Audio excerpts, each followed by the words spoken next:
നമ്മുടെ ഭവനം വെഞ്ചരിച്ച സ്ഥലം, നമ്മുടെ ഇടവക ദേവാലയം, അവിടെയൊക്കെ നമ്മൾ എന്ത് ചെയ്യാൻ പാടില്ല? ഇങ്ങനെയുള്ള അന്യദൈവങ്ങളൊന്നും കൊണ്ടുവരാൻ പാടില്ല. ഇത് ഓണക്കളിയോ എന്ത് തന്നെ ആയിക്കോട്ടെ, എന്തിൻ്റെ പേരിലാണെങ്കിലും ഇതൊന്നും പള്ളിയുടെ ഉള്ളിലേക്ക് കൊണ്ടുവരാൻ പാടില്ല. ഇത് പള്ളി കോമ്പൗണ്ടിലേക്ക് കൊണ്ടുവരരുത്, ഇത് ഭവനത്തിലേക്ക് കൊണ്ടുവരരുത്. നിങ്ങളും ശാപഗ്രസ്തരാകാതിരിക്കാൻ നിന്ദ്യമായ ഒരു വസ്തുവും വീട്ടിലേക്ക് കൊണ്ടുവരരുത്. അതിന് നിശേഷം ഉപേക്ഷിക്കണം. നിന്റെ ദൈവമായ കർത്താവിന് സമർപ്പിതമായ ദേവാലയത്തിൽ നീ അത് ഇമിറ്റേറ്റ് ചെയ്യരുത്. നീ അത് ഇമിറ്റേറ്റ് ചെയ്യരുത്. പള്ളിയിൽ കൊണ്ടുവന്നിട്ട് നീ അത് ഇമിറ്റേറ്റ് ചെയ്യരുത്. ദൈവമായ കർത്താവ് നിന്നെ അതിന് അനുവദിച്ചിട്ടുണ്ടോ നോക്കണം. ആ ആചാരങ്ങൾ നീ അനുകരിക്കരുത്. ഞങ്ങൾ ആരാധിക്കുന്നില്ല.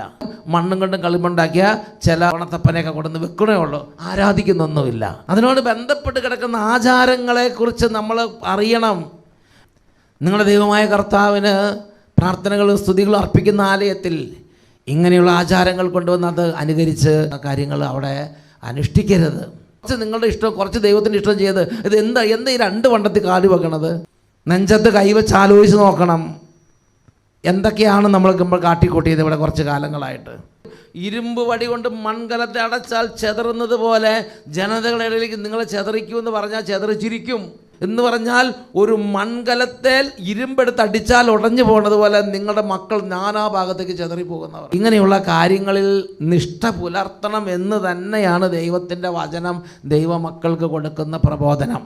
ഇടം വലം വ്യതിചലിക്കരുത്. ദൈവവചനം കേൾക്കുന്നത് നമ്മുടെ ജീവിതത്തെ തിരുത്താൻ വേണ്ടി കൂടെയാണ്. നമ്മുടെ ജീവിതത്തെ തിരുത്തണം.